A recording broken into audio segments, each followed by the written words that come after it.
Hey, everybody, welcome to Called Up the Prospects podcast. I am Chris Peters. He is Cam Robinson. We are with you once again, and we are just about a week out from the NHL Draft, which means things are buzzing, Cam. We're buzzing. Everything is happening, and we're going to focus on that today. We've got draft rankings to talk about. We've got draft buzz to talk about. We've got all news and notes to talk about. And before we do that, we want to remind you that Called Up the Prospects podcast is presented by Wonderful Pistachios. Get snackin, get crackin with the snack that packs a protein punch. And folks, the NHL Draft is here almost. And Cam, this is our time to shine. So, Mr. Robinson, as you've been dealing with this ever-approaching draft, how are you feeling? Are we excited? Is it time that we can finally just let it all out there? And we're going to give everybody all sorts of information today, but how the heck are you today? I'm good, buddy. I'm good. I dropped the rankings this morning. We are Thursday morning. That is always like just a release, right? A weight lifted. For the past, 10 years, I've been putting this thing out there. It's like you work on it for the whole year. It's called working list for like the first 8 or 9 months. And then it's like, I get rid of the working title. And then it's like, there I am last night at 11:15, already submitted it hours earlier. And I'm in bed being like, do I look at it one more time? Do I shift 62 to 63? Will that make the difference in the world to me? And I had to just shut the phone right off. I'm like, I got to let it go. It was pubbed at like 5:30 this morning. I didn't get another chance to nitpick it, which was a saving grace. But no, feeling good. Excited to get down to LA, get some sunshine. I hear the curfews are lifted, Chris. Hey, we're going to be able to go out past 8 p.m. now. It's going to be that's good. Big news. Big news. Big news. Yeah. And I you know what? I could relate because my draft rankings came out 2 days ago. Or yesterday, I don't even know at this point. They all blend together. We're recording this on Thursday, June 19th. I'm actually, just so everybody knows, I'm in Abbotsford, British Columbia for the Calder Cup Finals. As we go tonight is Game 4. Birthplace of Cam Robinson. Yeah, exactly. The birthplace of Cam Robinson. I found the childhood home. The sign is out. It says, this was Cam Robinson, elite prospects, guru, the man who has done it all. He was born here, and I'll tell you what, unfortunately they bulldozed it. It's gone. It is gone. The sign is still there, so it's all good.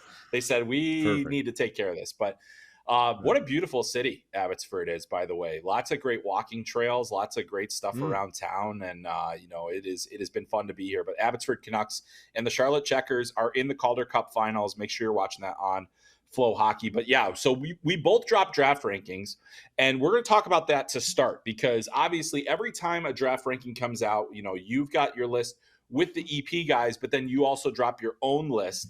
I dropped my own list, and I think if you are a hockey fan and you want to know more about the draft, get as many opinions as you can. None of us are going to be 100% right.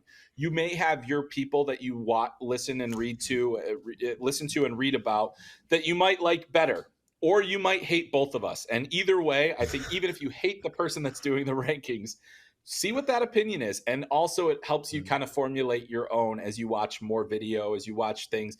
There's nothing that says you can't do your own evaluations. There's enough stuff on YouTube these days that you could probably see most players and not have to buy the super expensive scouting software.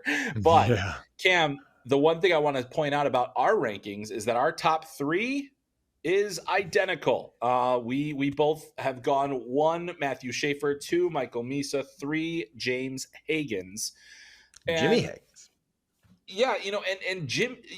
The interesting thing is that as we've talked and as things have gone on, it does seem as though James Hagens has slipped from that kind of upper tier. And you'll hear guys like Anton Frondell. You'll hear guys like Caleb Desnoyers. You'll hear Porter Martone. There's a wide range of opinions. And I think based on even, and we'll talk about this in our Draft Buzz segment a little bit later, is there even consensus after 1? And really, there are certainly going to be people that have Misa 1. There are going to be people that have Frondell ahead of Misa. There's going to be people that might have Hagens in front of people. But all that Mhm. matters is those first three teams that are going to pick in that range. So, Cam, just in terms of the James Hagens slide, you and I both have not bought into that. So why are you still a believer in Hagens as a top three kind of guy for this class? I think he's a hell of a player. I think he's a great Yeah. player. I don't think anybody in this class can match up his speed skill combination. Michael Misa's close. Hagens has got the speed element on him. Obviously Misa has a little more hard skill, bigger, bigger body, which is why he's a better fit, which is why he's number 2 on my board. But, Hagens has that electric speed. Yeah, he's 5'10" and a half. He's going to probably play at that size. He's going to play at Braden Point like size, but he's also got that speed. I think that there is quite clearly number 1 center upside here. Now, not a ton of teams want a sub 6 foot tall first line center, but if you have a bigger center behind them, or if you have a bigger center in front of him, it's going to work just well. So we're ranking ours on what is this player going to look like in 7 years? Yeah. What's this player going to look like in 10 years?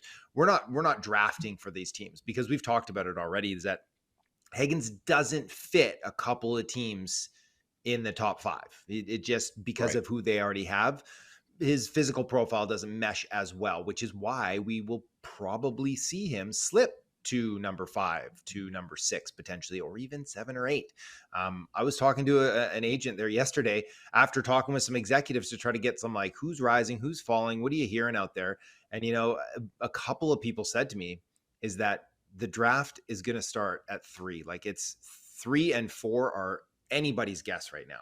Chicago could try to move up again. They're open to moving back. They could trade the pick entirely. Utah, I think you could say that, most of those options are available to them too, is that they could look to try to move up. I don't think they will, but they'd look to trade back for sure, even just a few spots. And I think number 4 is just fully on the table. And then everything's out to lunch, right? If any of those picks get moved, then everything changes. And it's going to be a lot of fun. And I think that all these players kind of in that 3 to 10 range, like they're sitting on pins and needles. I don't think they even really have any indication of which team's leaning where.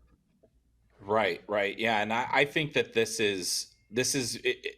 draft of the entire year. We've kind of talked about a lot of the same guys. And I think people have gotten sick of hearing about all the same 7 to 8 guys. But at the same time, it's still that much in flux. It's still that Yeah. much where it could go a lot of different ways. And in a class where it is shallower, where, I said it this way in my draft rankings, is like, as you get down the board, there are plenty of players that you can like. There are very few that you'll love. Yeah, I like And I that. think that really starts earlier in this draft than it typically would. Yeah. But there's value to be had. But Oh yeah. we've talked about this a lot on our show over the course of the year, is the gap. You've been lower than average on Anton Frondell. I've probably been like Mm-hmm. higher, and then it's kind of come back that way. That's where we see our first real gap between our two rankings, is where I have Frondell 4, you have him Mm-hmm. 10, I believe. And so, I do. and we don't have to rehash that argument, because I think, or that statement, because we have talked about it on the show. But he, to me, is really one of the real wild cards of this draft as well. We talk about Roger McQueen. We talk about, even we're talking about a number 1 prospect that has played 17 regular season games this year. There are so many of these interesting variables. How did you end up there with, when you got down to the final list and you're seeing it? What is the separator for the guys that you list, or maybe why Frondell isn't higher? Yeah, I tell you, because Frondell has irked me at many different points throughout the season because of my expectations coming into the year. When he was, as a draft -1, it showed so well. Even as a draft -2, the hype coming up is that.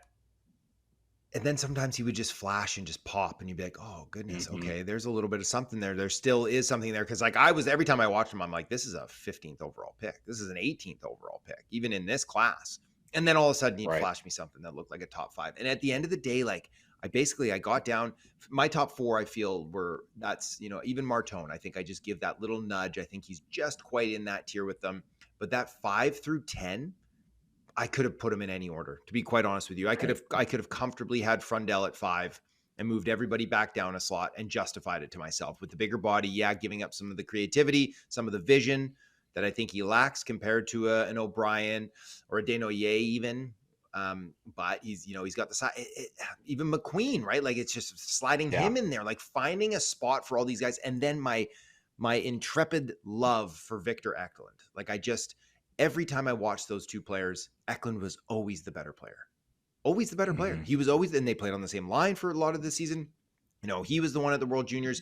I love his style of play, and I fully understand that it is extremely unlikely that Eklund will go ahead of Frondell because he's a smaller, underdeveloped physically winger. But I absolutely love this kid, and I think that he has the desire to push past that in the long run and be the better player long term. And so that's where it just kind of kept kicking down the board. Is that like, can I put this guy in front of Frondell? Yeah, I can. And then we got to 10, and that's where he ended up. Yeah, at the end of our shows, we usually do this. You have to pick one. And when we're building these lists, in the end, it's this either or scenario, right? And so in that situation with yourself, Frondell, it's like, I can't put him ahead of this guy. I can't put him ahead of that next guy. He is, and this is where I finally feel comfortable, where I can say yes. And that's the interesting thing about Hagens as well. I think the two of us have this sense that, there's been a lot of that Brady Martin hype of him potentially being a top 5 pick, potentially going ahead of James Hagens. And my feeling is, if you pick Brady Martin over James Hagens, you are leaving on the table a chance to draft a superstar player. Not like in the way of, there are still going to be debates about Jack Hughes and his overall effectiveness and other things like that, because he is a smaller, quicker, more skilled player, but he's still going to be one of the biggest stars in the game. And so, and do I think Hagens is at the Jack Hughes level? I don't, but I do think that he is, we see Logan Cooley transition into a number 1 center for Utah, a number one first line player, and the guy that will probably be their long-term number 1 center. And if you're Utah, that's where you can say, okay, I get it. If you do draft Brady Martin, it's because you feel like you've got your core. You can afford to draft a guy that probably fits a little bit further, in that second tier or maybe even the third of your lineup, but he's a fit for how you play. And so I understand that, but I mean, these tiny arguments. And I do want to pause on Eklund too, because you like him. You love him. I love him too. He's in a very similar range on our lists. Might even be the same exact range in our lists. And I think of the guys in that top 12 of our lists or 13 of our lists, to me, it feels like, as you kind of build mock drafts and other things, the likelihood is that he slips out of that range. I mean, maybe he doesn't, but it feels like a 5'11" wing for teams, as competitive as he is, as quick as he is, as skilled as he is, all of those things. When you have 6'6" defensemen, when you have a physical defenseman that scored 26 goals, even when you have a Jackson Smith who might not have the same level of that hockey sense, but that size and skill combination and skating combination that he has, teams are more willing. And so wings naturally get pushed down by centers and defensemen. Make the case, though, why shouldn't he? Because we both think he will, but why? And for both of us, why is he a top 10 prospect in this draft? I bring up this name all the time with him, and he just screams Seth Jarvis to me. He has that desire, right? Like I said, like the type of intensity and desire that literally inspires the rest of the lineup. And it's part because of just like how tenacious and ferocious he is on the forecheck, but it also because of his size. Like what I wouldn't give to put his heart and that determination into Porter Martone's body, right? And have that right now. You're looking at a freak, and he has that. And yes, he's 5'11" and he's 165 pounds, and he needs to get stronger. And obviously, he understands that too. And you hope that he's able to play 20 pounds heavier. And when he does, you look at Seth Jarvis got Selke nods this year, right? He's going to be a consistent 30 plus goal scorer, 70 plus point getter. And like someone that drives, I think he led the Canes in playoff scoring this year too. Like he is the kind of the beating heart. Sebastian Aho is their best player, but Seth Jarvis is probably the beating heart of that team. And I think that Eklund has the potential to become that player for the organization that gets him. And like you said, we have him at 8. I had him at 5 like a week ago. And that's what I mean when I'm talking about this. But then I look, just justifying it. Can I put him in front of the 6'5" potential unicorn center? No, that's probably difficult. I really love Jake O'Brien to move him up the crafty center. So I'm also doing a little playing around with those positional requirements too. But I think he's going to be available in the teens. Where did Jarvis go? 13, 14? I think he's going to go in a similar spot this year, in a weaker top end of the class too. And that's just going to add so much more potential for value if it does get to that point, right? Like if it's Columbus or if it's Vancouver, who loves drafting Swedes, right? At 15, that would make a ton of sense for them too. So the value on this kid is going to be huge though, if he gets to that point. Yeah, I agree with you. And I think that in the end, it comes down to those probabilities, right? Like the probability is that the 6'5" center, if healthy, is going to be the more valuable commodity. But that eventually we get a few years out and the probabilities are no longer relevant, and it's who's the best player. And I think there's a real chance for Eklund to be among the upper tier guys in this class. And that's why I similarly have him in a range that you do. And I think it's absolutely fascinating to see where he will ultimately go and what team will benefit from that. Because I think because of the way that he plays, the competitive drive and the want for the puck, that's going to give him a chance to be a really good player at the next level. And an impactful guy. And yeah, centers are going to be more valuable than wings, but when you have a wing that plays like him, you can get a lot of value out of that as well. Yeah. So, I think a couple other things, like little differences, you've got Carter Bear just outside of the top 10, 11, Justin Carbonneau at 12, another like similar ranges for me. You've got those guys ahead of Mertka, Aitchison, and Smith.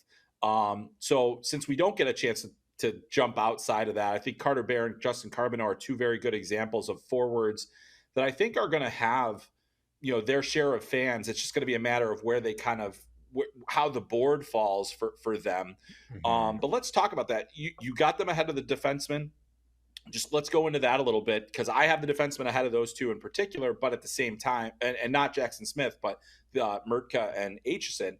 But what kind of led you to put those two guys in that range, and that's either or scenario?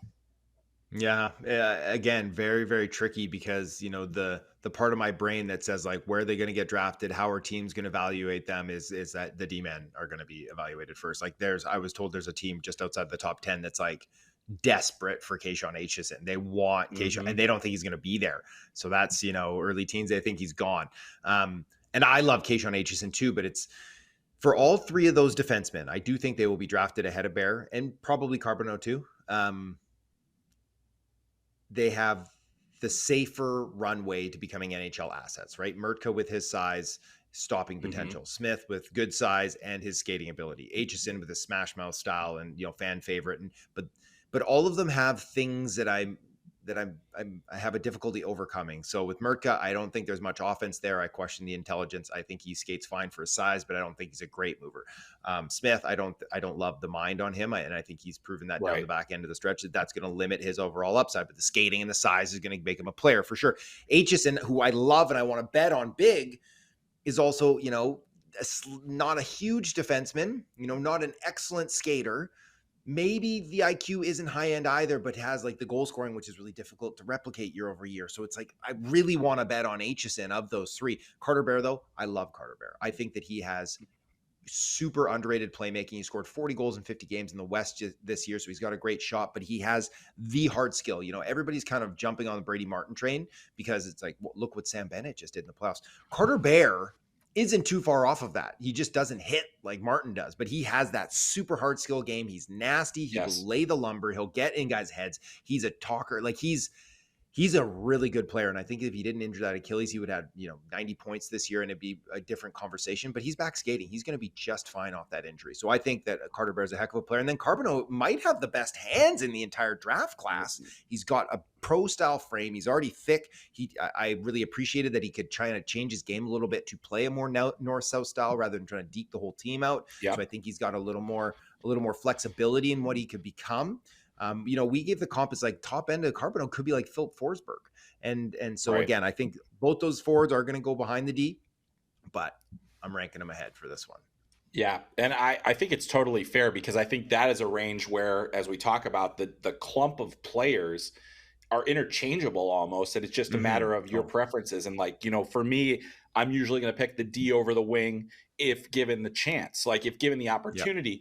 And I think that, the thing about as we get outside of that, and really as we get outside of the very top of the draft, there's going to be something that you can peck at for every one of these players. There's going to be something, whether it's consistency, whether it's compete level, and Carter Bear, when we talked to him at the combine, he said the guy that he really likes to watch is Travis Konechny. And I was like, that is a really solid kind of model for how to play at your size with your skill, but to add that grit and grime to your game, that helps a lot. And then you look at Carbonell, and he's a guy that's apparently considering schools, and one of the schools is Boston College. And I was like, oh yeah, I mean, like they say, we just lost Ryan Leonard. Can we get something similar to that? Because he is such a thick individual. I'm really impressed with Justin Carbonell. He's a guy that I think could be a disruptor for if there's a team in that top 10 that's like, we're just not sold in the D, he could be a disruptor in that area. But I know I always look at the Ducks for that. Yes, the exactly. Ducks, right? And I think that's another is not team afraid too, to go out on his own. Right. And that's another team too, where it's like, maybe it's that's another place where you could potentially see Aitchison as well. And like, Radko Gudas is there now, but he's not going to be there for much longer. Can we get can we bring that element back? And so there's a lot of opportunities there. And I mean, now we have the draft board set. It's, you're going to see more mock drafts from both of us, I'm sure, and other things. And we'll have plenty of opportunities to talk about where these guys are going to go. But just in terms of our list, I did want to go and move down the board because this is where the differences will be. And this is where you're going to see them. I mean, when you get basically down, like I think all the players that you have in your top 24 are players that I have in a similar range, at least in the first round. But then as we get further down into the 20s, that's where you're going to see a lot of different kind of things. And yours is a fair amount different. But I wanted to go even beyond that and use my list as one guide, because one of the things that I saw for you in terms of players that you're much lower on than I am, and I'm looking forward to kind of talking about this. You have Jack Nesbitt and Sasha Boumediene in the 40s. You have 41 for Boumediene, Nesbitt at 44. Conversely, for me, I have Nesbitt at 25. And then I also had Boumediene at 21. So there's obviously a bigger gap there. And I think part of the reason, and let's talk about Boumediene first, because obviously that's the guy I have first, but I have a lot of concerns about his overall game, but I look at that skating tool. I look at some of the improvement that he made over the course of the season. I still think he's trying to figure out what kind of player he's going to be. Yeah. I think the foundation of skills is there for him to be more offensive than he was. I think that the sense needs to improve for him to be able to do it. But let's talk you still have him. And I think the thing is when we talk about my 21 and your 41, is there really that much of a gap among those players? No. Not as much as the numbers would suggest, right? So Cam, just tell me where you landed on Sasha, because he is, to me, a prospect that I think is going to have a gigantic range of opinions on him. How did you end up putting him where you did? Yeah, gosh, and like so many of these, I could say this. Some of them, I was just like, no, this guy's a 35th overall pick. Like that's fine. But yeah, I was searching. I was searching for guys to finish off my first round. Like, who can I feel good Yes. about putting at 30, 31, 32, right? And Boumediene was one of those guys. Like, he was definitely in consideration for it because, like you said, youngest player in college hockey this year, suited up with Tom Vilander the whole season and improved, right? Like, Vilander had to babysit that kid early on in the year. Like, he did Yes, he not did. look like a top pick. Yeah, I don't even know if he looked like a top 2 round player for the first part of that season. But it's a big jump. It's difficult to play your draft eligible season at his age in the NCAA, and so I recognize that he did take steps to improve his defensive reads and mitigate some of his mistakes. He is a great mover. He's not Cale Makar. He's not Quinn Hughes. He's not electric, but he's very, very smooth. Remember Alphonse Frey last year? Was that last year or 2 years Mm-hmm. ago? He's a similar skater, right? Last Like year. that, just like low and long and fluid and beautiful. And like skating coaches are drooling, and he has that 4-way mobility for sure. And that's going to afford him so many opportunities to clean up his mistakes, to get new jobs when he's a free agent because teams are going to look at him. He has decent size. He's not dynamic enough for me to project as an Mm-hmm. offensive Fair defenseman, enough. even potentially as like a secondary offensive defenseman on a decent team anyways. And then I don't see the reads and the stopping power to comfortably project him as like a 2-way guy or a shutdown guy. So I'm like, what is this guy gonna be? And he could maybe not even reinvent himself. He could just finish inventing himself into what he wants Yeah. to be and then really dial in on those skills and then he needs to become kind of a modern shutdown guy. I think the modern 2-way guy, I guess, where you can move the puck with your feet and with the pass, but you can also just shut everything down with your good feet and your good stick and smart habits. And you don't have to lean on guys and be a physical presence. You just stop them with your mind and your stick and your skating. But that's quite a projection, I feel like. And at the end of the day, I'm like, how comfortable do I feel like he's going to be able to do that?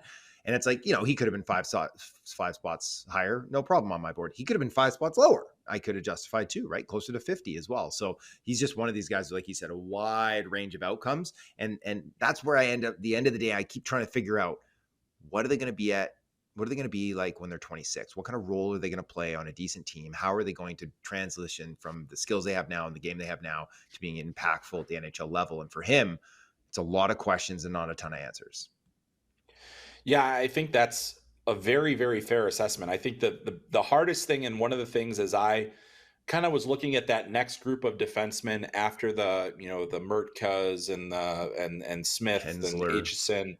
Yeah, Hensler. Yeah, like Hensler's right ahead of him. Like, there's a lot of guys Mm-hmm. where it's like, what ultimately is their role going to be?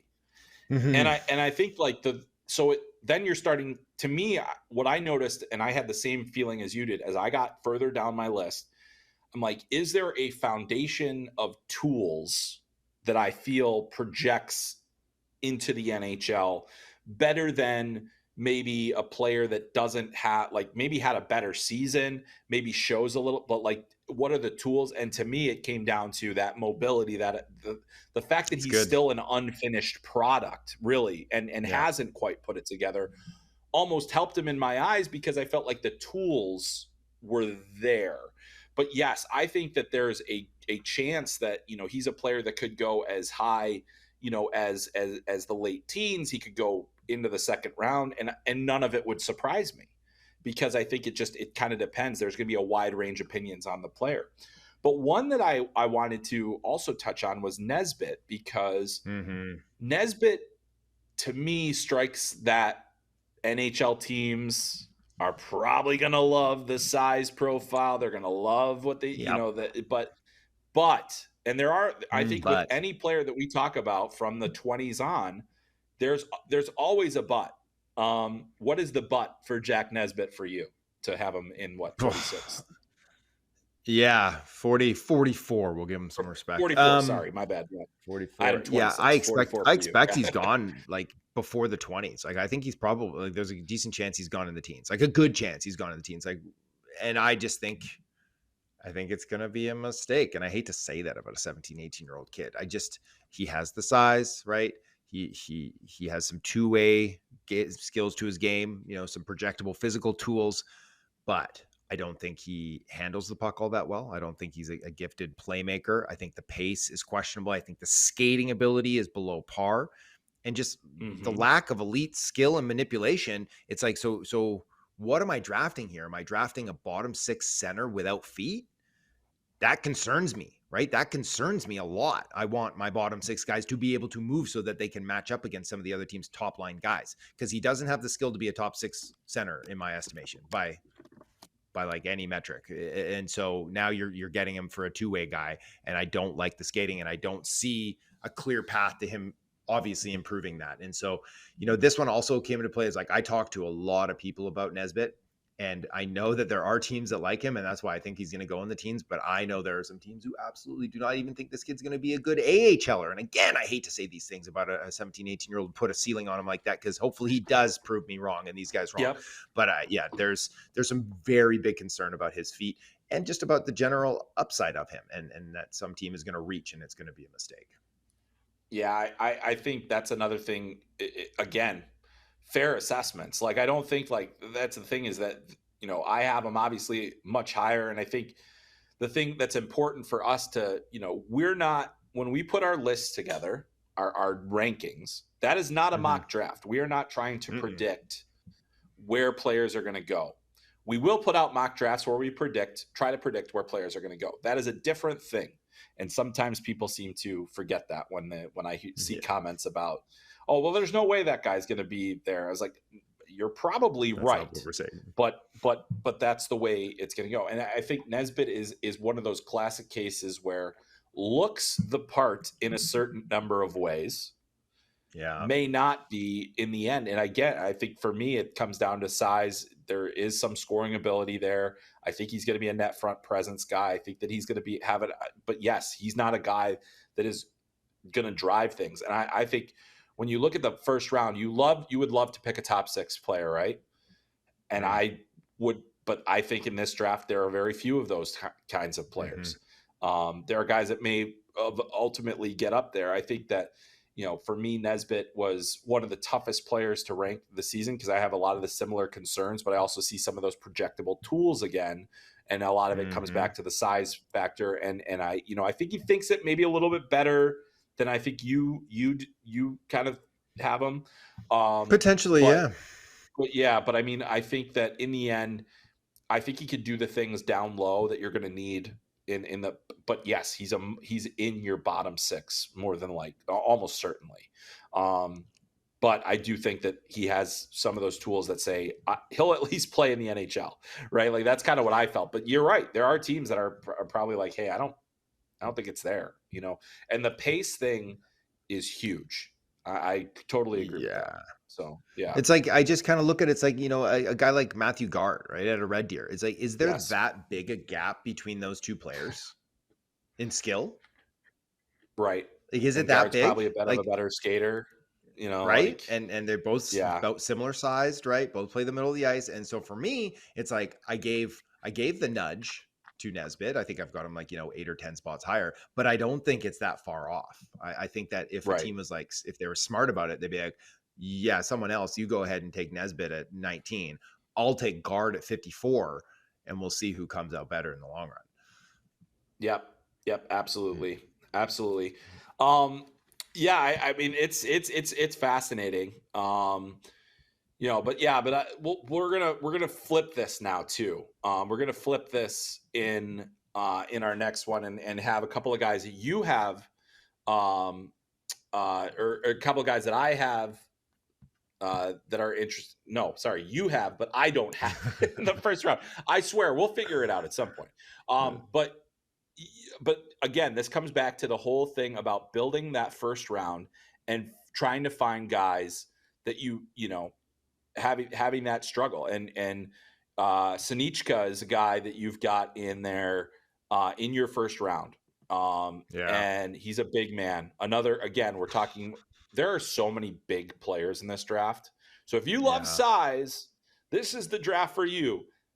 Not entirely sure what they're ultimately going to be, but how did you get Max Sanichka into that mix there as at number 25? I mean, that is, and like I said, the gaps between those guys are not that big. They really aren't. Um, so just kind of let's go into that. How did he end up at 25 on your list? Again, it came down to it, and I'll often do this at the end of the day, where it's like there's a couple of defensemen that I'll like a lot more than other people will, and it usually comes down to size and skating ability. And so Sinichka, like 6'4", right shot defender, clear upside. I think there is ample room for physical maturation for him to put on more weight. He loves to play at a high pace. I think he shows, good poise under pressure. I love his first pass. I think that there's raw tools there, a big body on the right side with good skating. I just think that there's just so much room for him to fill out and become like this player that everyone's like, whoa, how come he went on day two when all of a sudden he's like a stalwart in a top four for a lot of years. So it's with projection on this one too. Same with Jacob Rombach too, right? Another huge defenseman, lefty. One of the, like a couple of his games there, the best retrievals I saw of any defenseman in this draft class, and that's including Matthew Schaefer.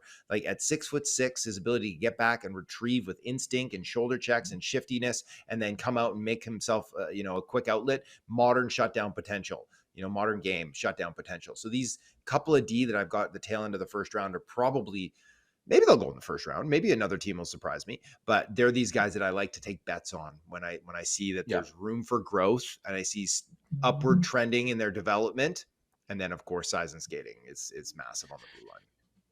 Yeah. And I think that's really, take the swings, right? I mean, in this year, take the dang swings. But there's another guy that you have at the tail end of your first round, and I really like this. I think that there's actually a good chance that he could go in the first round based on the late buzz that I've heard.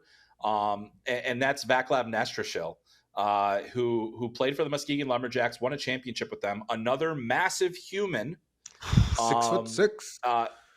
Heading to UMass next year. I think he's going to be an impact player in year one, as he just adjusts to what college is. But let's talk about him a little bit. You've got him up there. I've got him a little bit lower than you do. I have him at 44. You have him right there at the tail end there of 28. Yeah. So that's pretty solid. That's, I think there's a chance he sneaks in there in that range. How did you get there with him ultimately? I'm actually looking at my board right now, and I'm mad I didn't put him 27. I feel like I should have had him in front of Rombach now. This should have been that should have been that midnight tinker last night. I really blew that. So if there's ever a project though, it's Nestrashil, right? Like, because inconsistencies are there, like from game to game, from shift to shift. But like 6'6", rangy, can flash like incredible stuff, like Tage Thompson toe dragging in a phone booth while walking downhill and then getting a shot off, right? He has a good motor. I think he has like a real mean streak in him too that'll come out every now and again, and he'll hurt guys and he'll muck it up and start stuff. And so I think that he has the great hands. I think he can show advanced processing ability and high IQ, but it's not always there, whether that's a lack of continued focus or effort or, conditioning or whatever it is that needs to come together. But so he's a project pick, and I think he's going to take some time. But I, like you, have heard that there are a few teams, maybe even a couple, that have multiple first-round picks that are interested in taking a swing on this kid in the 20s. You look at Nashville, you look at Chicago. I know the Blackhawks have shown some real interest in him. I believe they took him out for dinner too at the Combine. Another one with two picks. So I wouldn't be surprised if he ends up going, if he went 25 to Chicago, maybe I'll mock him there when I drop my mock. So that sounds like a good fit.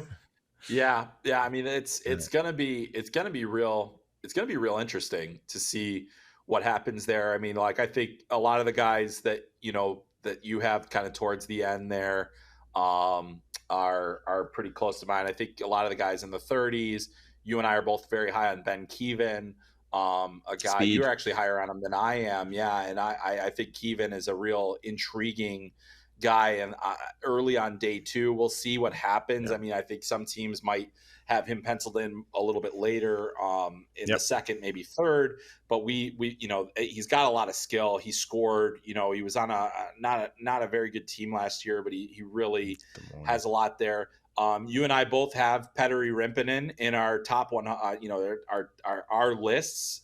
A little bit later, but like that's a Mr. Showtime, 6-foot goalie. So that's always kind of the challenge. But he played 40 games in Liga this year. And so if you're looking at those day 2 picks that are going to be potentially outperform their slot, Rimpinen is one of those guys where he backstopped Finland all the way to the gold medal game, took Team USA to overtime. Just a tremendous story at the World Juniors, but then also had this great season in league play. Yeah. So it's just, I think that's a guy that, sometimes you get drafted off of those great World Junior performances, but it's so much more than that with him. And yes, he doesn't have the NHL size, but I like seeing him on your list. And he was obviously also on my list. And I think, you and I have been high on LJ Mooney. We'll see what the NHL thinks about him. But one guy that we both have in a similar range that I am now thinking it's not that we like the player a ton, but you just know the team. But we talked about it last week. Ivan Rabkin really had a tough time at the combine. And I keep hearing I think there's quite a few do not draft lists that are D&D's that his name is on at this point. And I almost didn't put him on my list. Yeah. I was the same way. And then I was like, but if I'm going to do this kind of in my process where it's a lot of this skill based kind of thing, character matters, and teams are going to do that. But it's not a character situation alone. It's, there's some hockey sense things. There's some, situational awareness things. And then I think also the fitness and other things like that. And you hate to harp, again, we know we're talking about younger hockey players. They are not who they're going to be long-term. But when you're at this stage, there is, and teams are making these multi-million-dollar decisions. I think that they're going to say, if we're going to take them, it's going to be way further back. There's too much risk there. So that's a guy that we kind of had in our second round range that I think it'll be unlikely that he goes that early, unless there's a team out there that's just like, whatever, we'll take a swing.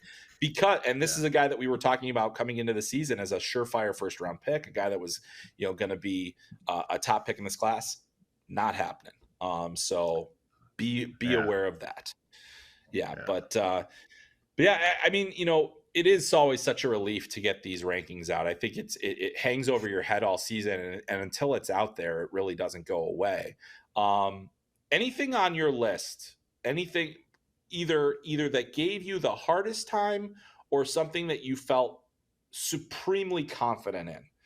Because that is the hard thing to do in what we do. Is I feel great about this. Like, I put this list together, I put it out, I couldn't eat for the rest of the day, because that's just kind of how it works. You're like, and similar to you is like, should I put this guy here? Should I put that guy there? In the end, it's out. But anything before we move on to our draft buzz segment that either you're like, yes, or God, that was hard. Yeah, everything was hard. I mean, like you mentioned, Petteri Rimpinen, like he basically took Jack Ivankovic's spot on my top 85. And so like everything was hard. Picking, that group between 5 and 10 was hard. Picking, the middle. Do I put the D's in front of the forwards, or the forwards in front of the D's? Like, where do I get these guys in there? Logan Hensler, I don't even love this player, but like, he's going to play. He's going to be a good player. How does he match? Like, even getting down in the tail end too, right? Like, I put Stockselius ahead of Yves Wozniak, and I'm like, not a lot of people are going to have that take, but so it's everything was hard this year. I would say the only easy thing was Schaefer 1, Misa 2. I think that was the only easy part in the whole process. Yeah, I think it's so odd that, the thing that I feel most confident about is that James Hagens is going to be a player. Like, and that to me, like, there was definitely internal debate for me of if I was going to put him 2. I Nice. think in the end, the Misa combination, the little bit more size, I think there's a little, more strength that gives him, more of an edge to be a, a bit more well-rounded. But I have so much confidence in James Hagens as a player, the character of the player. Mm-hmm. And, I think that's just been one where and people always get on me. You're always all about the American guys. And I was like, yeah, I mean, yes, and I do have a much more points of contact with those players, but it's also a player that you and I have watched for 3 years, and we've seen what he looks like at the top of his game. And I'm convinced that he's going to be a Hobie candidate next year, even with Gavin McKenna in the mix. Like it's Yeah. gonna be a big season for him. And so to me, in the end, as I made that list, I was like, James Hagens is going to be high no matter what. And I feel very confident about him versus the next group of forwards, which, is not a majority opinion at this point anymore. So, Yeah. but it's where we both are. So, hey, if you like Smart Called Up guys. the Prospects podcast and you don't hate us, we're doing it. But anyway, let's get into some draft buzz. And now, obviously a big part of our job when we put the rankings together, I've tried to definitely focus more on myself. Like what are my value systems? I know how NHL teams are going to pick, but what are the things that I think are important? But as we get into this next phase of preparing for the draft, you and I, we spend all season talking to the people that are making these decisions. There's a lot Mm-hmm. of interesting stuff out there right now, and we are in that dangerous period of time where it could be smoke and mirrors. There's a lot of lying. I know Elliot Friedman on 32 Thoughts is always saying everybody lies at the draft, which is something he learned from, I believe, Isaiah Thomas, I think is what I heard him say. But yes, there is a lot of lying. There's a lot of misdirection. But as I've learned more and more, there's always elements of truth to what we're hearing. So the first thing I want to start with is something that I know we've both been on, and it is that Brady Martin hype train that is Mm-hmm. full blast. What is the late? Like I know you're among the people that have put out that Utah is an option. What as we get closer to the draft, how do you feel about Brady Martin in that? Is he going to go that high, or could it maybe be a little bit overblown at this point? I think it's like taking on a life of its own a little bit here. Hey, he might have to take Sam Bennett out for dinner, although Benny's going to make enough money that maybe he's got to take Brady out for dinner. But the performance Yeah, it's just like, he was such a rock star at the combine. He plays this playoff style where we see a team like Florida dominate through a playoff style. I do think that Utah is a very viable option. I think that they like him and they like him a lot. I do think they like other players as well too. And I don't think that they have made a decision on what they're going to do it for if they keep the pick. I think that they are open to moving back a few yeah, spots and allowing a team that really does love Brady Martin. I think if anybody jumps up into that 4 spot, I think it will be for Martin. I don't think we'll see someone jump into that 4 hole for Hagens. I don't think we'll see him jump in it for Desnoyers. So I think if we do see Utah move back, it will be for Brady Martin. I think Philly would like him. I think Boston would like him. I think go down the list, right? So I don't see him going back past maybe 7 or 8. 7 probably at Boston there. I do think it's real, but I don't know how real it'll be that he gets into the top 5. And I talked to a GM who he thinks that it's a little more smoke and mirrors too, that he thinks that it's like, yes, everybody likes Brady Martin. Everybody, was very impressed with him at the combine. He was funny. He was reflective. He has good moral standing. He's strong. He plays a translatable game, but there are guys who have quite a bit higher offensive upside that are going to be right. sitting there at that zone as well. So I think it's real, and I think he could go 4. I think he could go in the top 5, but I do think that it's undecided at this point, and that we could definitely see him slipping back into that 6-7 range. Yeah, and I think the other thing too, like what makes this interesting is Utah being a team that is further along than most of the teams in that top Mm-hmm. 5. Yep. Where they're Jump on up. they're on the finishing touches stage here. They're probably past the finishing touches stage here. And you can add a Brady Martin who is a fit, where it's not like he's not the best guy, but he's a fit for what you're doing. So it does make sense. And and then obviously the Sam Bennett, the playoff style. Sam Bennett went 4th overall. You know, like it's like, hey, you win with guys like this. And I do think that's the thing. I'll ask you this too. Picking players to win the Stanley Cup, like you said, this is a playoff player. Can we say that when they're 17 and 18 years old? Like, can we say this guy's going to play that style? This guy is going to do it. And I'm like, who makes the most money in the NHL? It's not Stanley Cup champions per se. It's the best players that do the most amount of things, and especially the players that produce points. They're more expensive, but you can't win without them. You can't. Yep. So when you're building your list, how much are you saying this guy's a playoff guy, so I have to put him here?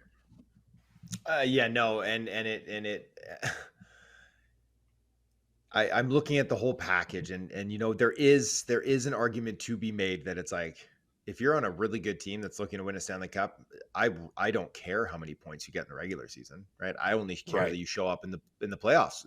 Right. But there's only a handful of teams that are that fortunate because they already have so many good players, right? That's the whole thing, is that they have, you know, a team like Florida. They don't care what Sam Bennett does in the regular season because they got Sasha Barkov and they got Sam Reinhart and they got Carter Verhaeghe and they've got all these guys that can drive the bus offensively. And then it's like, okay, chips are down.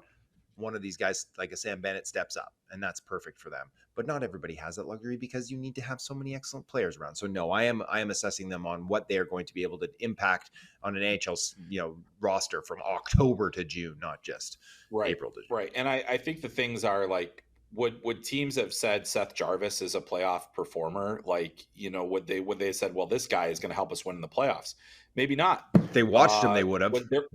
Yeah, exactly. Well, right. Exactly. That's true. Yeah. But like, is the 5'11" wing, or 5'10" wing going to help us do that? Like, you know, and that's that's what we're hearing about James Hagens. Oh, he's not going to help us in the playoffs. It's like, help you get there. And he probably will help. He's going to help you in the playoffs too. You know, like, yeah. Like, and I was like, guys, like Patrick Kane won a Conn Smythe, if I'm not mistaken. Like, I mean, like you know, like those players can matter. Brayden Point, you know, like obviously huge motor, different style, but like these guys help you win. And the best players help you win. And I think that, you know, the competitive drive, it has to be there. So here's one that I really, it's more, so as we move on into this draft buzz, the juiciest thing that I've heard, and I wonder if you've in the last 24 hours have heard this. And again, keep in mind, it could all be smoke and mirrors. It could all be smoke, and who knows? It could be complete BS. But as chatter picks up around the scouting community, one of the biggest things scouts are looking to do right now is they're trying to figure out who everybody's going to take, right? They're trying to figure it out. I've messaged multiple people about this. There is a growing belief in the scouting community that Anton Frondell could knock off Michael Misa and be the first forward taken in this draft. Is it real? Is it fake? Is it even in the realm of possibility? It's not anybody I'm talking to. And I try to cast a pretty wide net in that regard.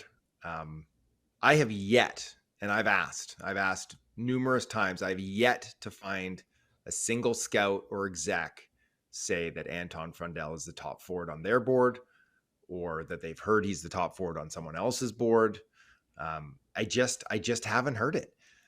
But could Mike Greer walk up there at number 2 and take Anton Frondell? Sure, he could. I think it would be a mistake. I think it would be an obvious mistake at the time too. But anything is possible on draft day. Nothing will shock me on draft day. But why? Why would you do that? Why would you take Frondell ahead of Misa? Why Well, would you take well, Frondell here, at 2 ahead of Misa? Why wouldn't you slide back? Right? We know so Chicago here's wants Misa over Frondell. Let them trade into your spot and pay you to take Anton Frondell at 3. so this is the interesting part of this whole dynamic. So this is NHL personnel. I said, have you heard this rumor that's going around? Yes. Do you believe it? Not sure. Right. So that's the thing. Yeah. So there is that element. So, but here's the explanation that makes at least some sense to me. If you believe, so not every team believes Michael Misa is a center. So that's one. Yeah. Not every team believes Anton Frondell is a center for that matter. True. But the teams but there is a belief basically. Okay, San Jose has a number 1 center. They have Macklin Celebrini. Yep. They have Will Smith. The question is Will Smith going to be a long-term wing or is he going to be a center? Now you add Michael Misa to the mix and you have that same question about a premium offensive player. Is he going to be a wing? Is he going to be a center? Does he make sense as a number 2 center behind Macklin Celebrini? The good news is for San Jose, they've got one of the best young two-way centers in the game right now in Macklin Celebrini. So you don't, if you want that suit, that secondary scoring guy that's going to be that pop a ton of points. I mean, Misa to me makes a ton of sense there. Now, what I'm fascinated by is if you believe that Frondell is for sure a center, that may move him up your list. You don't feel like James Hagens makes sense because you've got Will Smith, a very similar player, similar size, all those different things. So could you talk yourself into it if you're San Jose? I know you don't think so, but I think there's at least an argument to be made that makes some amount of sense. The thing is as this trickles out, teams that are going to do something unconventional, you start to hear it a little bit more right true. In the build up to the draft. Think about Shane Wright. The Slavkovsky buzz did not start until maybe 4 or 5 days before the draft. But it was there. It started because I think that's a team preparing their fan base. Now, I want to say very clearly, none of what I have heard has come from anyone within the San Jose organization. And that's the only people that would know for sure what is going to happen. But if they do that, that blows things up right away. Oh, yeah. Well, it's easy. Misa goes 3 in a heartbeat. Kyle Davidson, or whoever they send, I should say, would be sprinting to the stage. They would be sprinting to the stage. I don't doubt that it hasn't been like that hasn't been an internal discussion in San Jose. Like, why wouldn't it be, right? They hoped that they would just get to walk up there and get Matt Schaefer, and now they don't. And so now they have to check all the boxes and look at it. Now, I think you're right that not every team believes that Michael Misa is a long-term center, but I'll say this. I talked to a few teams earlier in the year who did question it. They didn't say like, hey, I think he's a winger. They just said like, we're not sure. By the time I talked to them again in April, May, they're like, he's a center.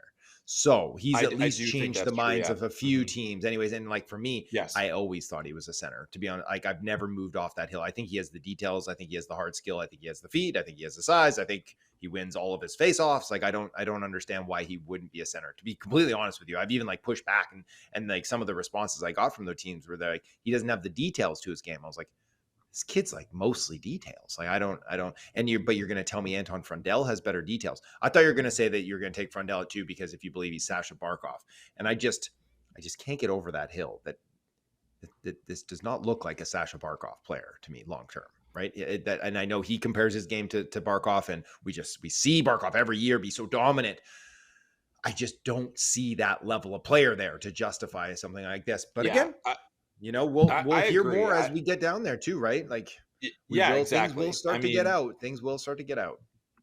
Yeah, and like I said, everybody lies, and there could be things. It's just it is something that is making the rounds right now. And like I said, I'm not reporting that is absolutely happening. It's I'm just tweeting it right now. Chris Peters reports. but to me, it's a really interesting, like if it happens, it would be awesome. I mean, Exciting. it'd be shocking, right? Like, Yeah. like, and Oh yeah. I love anytime those picks are made. Moritz Seider, Beckett Seneca, the ones It's good for business. where the building like just quakes in a weird, yeah, everybody gasps.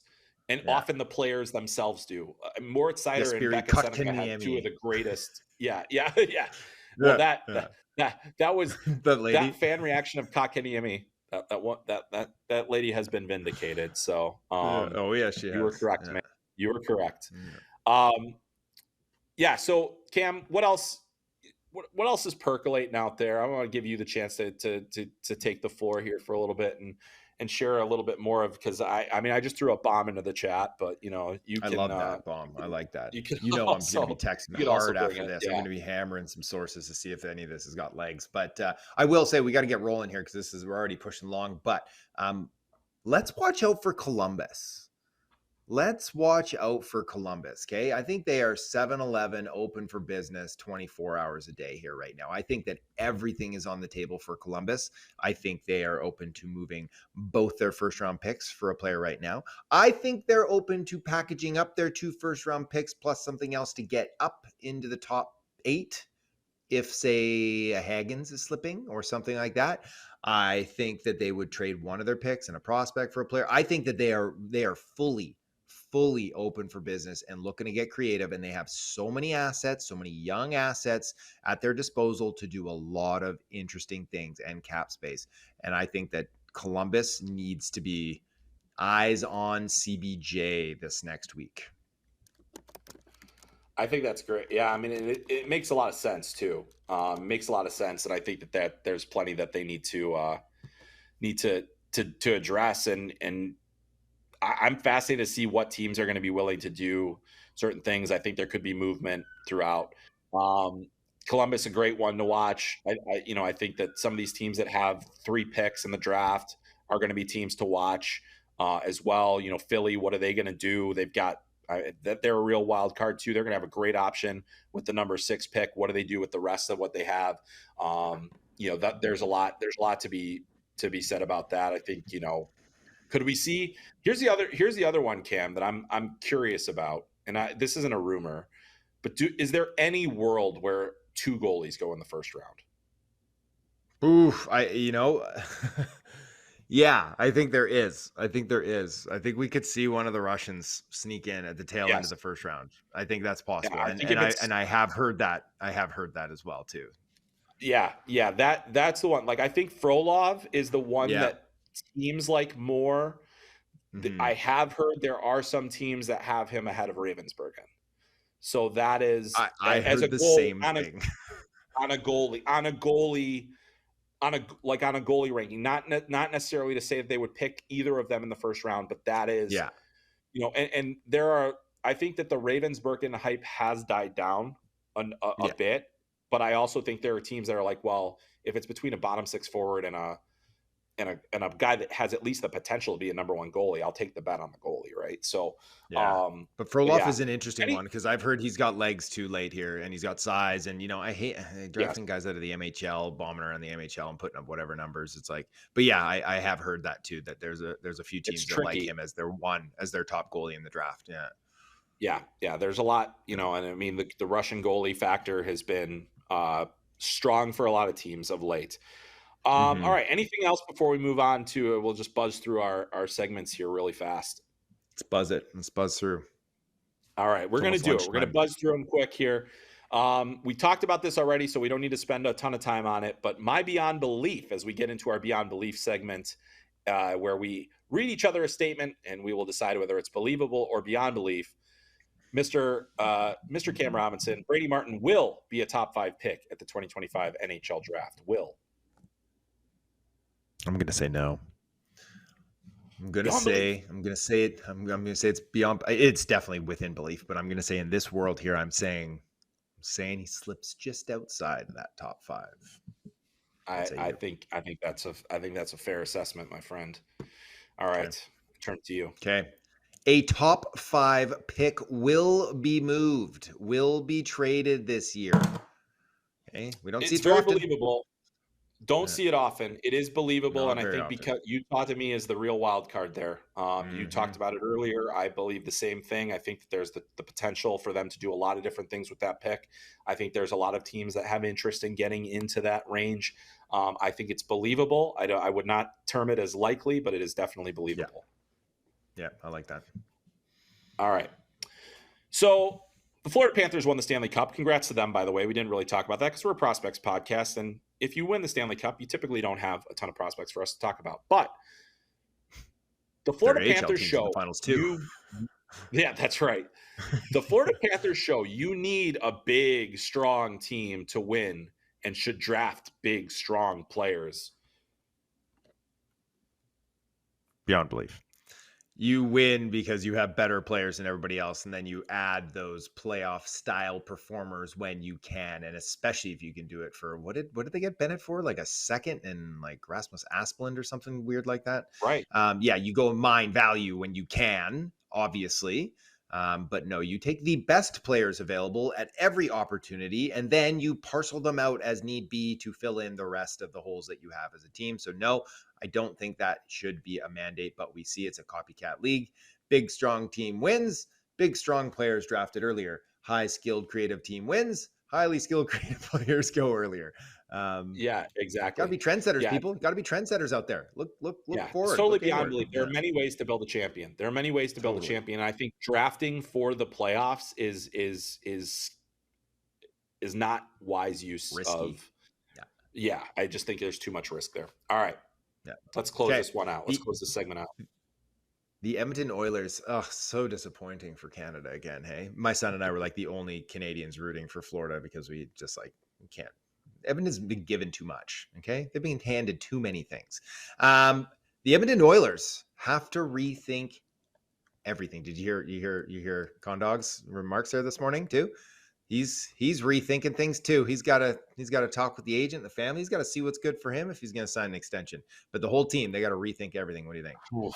Yeah, I mean, I don't think they're so close, right? Like, so I think it's beyond belief that they have to rethink everything, but they have to do everything they can now to ensure that they find a way to get Connor McDavid a Stanley Cup. Getting there twice and falling short and really feeling like they were further away this year. They got to figure out the goaltending situation long term. I thought, Stuart Skinner and Pickard both performed above their capabilities and then kind of Still wasn't enough. fell back to earth, right? So that was part of it. But the Oilers are close, but it is going to be exceedingly difficult to stay there. And they're going to have to find ways to find different players that can fit into this. I mean, would Zach Hyman have changed the dynamic of the series? Potentially, but probably not to the point of them winning the Stanley Cup. So yeah, it's I mean, sometimes you just got to tip your cap, and Florida 2 years in a row, just the better team. And Florida's not going anywhere. They're not going anywhere. They could run it back again, right? Like that's so. I don't think the Oilers have to rethink everything, but they're not in a perfect spot to take another step forward to try to get back there again, right? They're capped out. I keep coming back to Dylan Holloway or even Brober, both of them, but like Holloway, all of a sudden, he's a 23-year-old, 60+ point center. If you decide now's the time, okay, now what kind of goalie could you get for Dylan Holloway, right? You can get Thatcher Demko, who could play at a top 5 level, right? And all of a sudden it changes everything for you. And if you had Broberg on a cheaper contract, they have no one pushing up. It is getting a little dicey. And so if I'm McDavid, I am saying that, like, how are you going to make this a consistent winner? What's your plan that in 3 and 4 and 5 years, we're still pushing to get back here and not, okay, we're going to be a little worse next year. A little worse next year, right? And it's like, but we're counting on you and Leon to make sure that we're there every year, right? And it's like, I don't know. Pretty I dicey. don't know. I think he stays. I think he probably stays. Anyways, yeah, I think so too. But yeah, in the end, I think that winning all of those draft lotteries, it was lucky at the time, but the hockey gods said no. That's no more. No more. So that's where we're at. All right, Cam, we have one last thing, and we do it every time. And this one I wanted to keep with the theme of the Brady Martin theme because I think that, it's part of the whole thing. But this is you have to pick one. It's an either or. you guys, if you've read our draft rankings, you've already seen them, but I'm going to put it to you, Mr. Cam Robinson. You have to pick one. Brady Martin versus Caleb Desnoyers. So Caleb Desnoyers, we obviously both have James Hagens third on our list, so it didn't make sense to put him. But Caleb Desnoyers, I think, is the guy, especially if you're Utah and you're picking between those guys, you have to pick one. It's a great question. It's a really great question. And I looked at those two very, very closely on my board. And at the end of the day, I do think Desnoyers is more skilled. He's bigger. He doesn't play bigger, but he is bigger. I think the details of his game, the skill of his game, he just needs to do things at more of a pro style pace. And I think we're often running on like a really strong top 6 center, potential 1 center with like defensive habits and offensive upside and all that good stuff that dictates the game. So I'm going Desnoyers, but I absolutely would not fault anybody for saying Brady Martin because of that just unbridled enthusiasm to cause physical pain and to force feed the opponents whatever he's serving up for dinner that night. He's such a nice kid off the ice. Why is he such a terror? He's a lovely on kid. It? I love that though. But yeah, that's my favorite. I agree. And I think the other separating factor to me, I think Caleb Desnoyers, while he isn't going to bring the body as much as a Brady Martin does, he plays hard. Lean. He plays the game hard. He's versatile. He plays a winning brand of hockey. To me, I think he projects more comfortably into the ideal number 2 center for a team. A guy that is going to be a matchups guy, a guy that is going to score points, a guy that is going to make the guys around him better. Power play. So so like if I'm Utah and it gets down to be those 2 guys, and I say, who do I want right after Logan Cooley? Caleb Desnoyers is going to give me more than I think Brady Martin would in that situation. So that's where I'm at. But that is, hey, we're going to have one more episode before the draft. There's going to be a lot more information that comes out. We will find out. But Cam, my friend, this was a lot of fun. Oh my gosh, we got LA coming up. Bring the bathing suit, buddy. Sunscreen. I got to get shades. I got to do all this stuff. I got to prepare for the heat. Mentally. Again. I don't think it's going to be that hot. I don't think it's going to be crazy. I looked at it. It's going to be like, now I'm Canadian, so you won't understand this, but I think it's only going to be like 27, 28 degrees. Yeah. Yes. So you're like, is that, what is that? Is that frozen? Yeah. Yeah, exactly. Double it and add 30. Double it and add 30. So 86, 88. Yeah, exactly. I can handle that. It's a dry heat, right? It's a dry heat. Yeah. Well, Cam, we're running short on time, but just real quick, give us a quick heads up of what else you can find on Elite Prospects as we lead up to the draft here. Go get a sub, people. 33% off an annual subscription. They're flying off the shelves too. Just had a marketing meeting this morning. They're giving us updates on guide sales and subscriptions, and we're crushing it over there. You got to get on Team EP for that. Get that draft guide going. You got a week until the draft. You need to prep. The test is coming. Obviously, my rankings came out. I got the mock draft coming. I've got bold predictions. I'm going to sit down with some of the potential risers in LA and Brady. He's not coming to LA. No Martin in LA, but I'm going to talk to him on the phone. Do a little piece on that. It's going to be lots of content coming out of LA, right? We're going to be shooting videos. We're going to be writing stuff. We're going to be buzzing on some rumors, hopefully breaking some trades, breaking some picks. It's going to be a good time. Yeah, it will be a good time. It's going to be the same for us at Flow Sports. We're going to have the whole team out in LA. We're going to be doing lots of video, lots of other things as well. I'm getting out there Wednesday. I'm just going to try and hang out and see what's happening around town, and see what's going on. We're going to also have our own mock drafts. We also have my rankings, which came out this week, which you can find on FloHockey.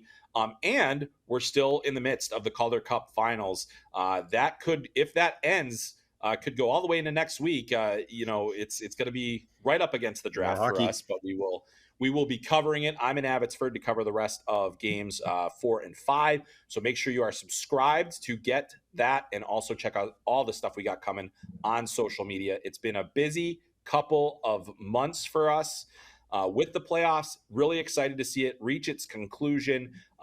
Lots of things coming down the pike here on FloHockey as well. So make sure you are checking it out, and make sure you are subscribed to this podcast on your app of choice. You're watching us on YouTube. You're watching us on the Flow Sports app. You're watching us wherever you choose to, because we're available. You're eating pistachios.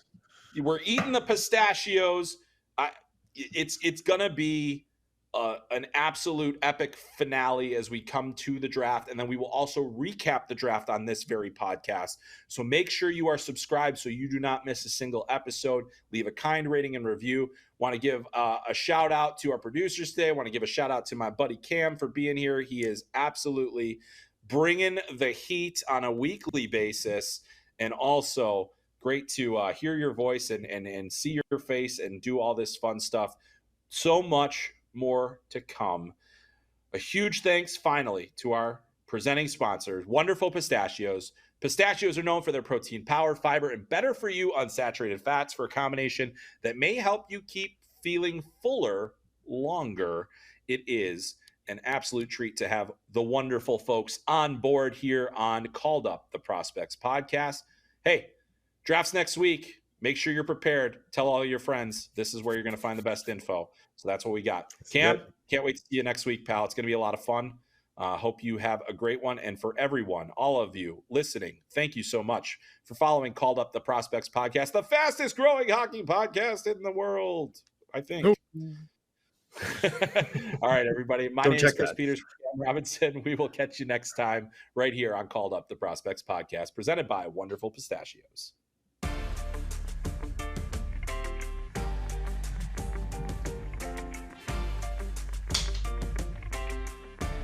Beauty.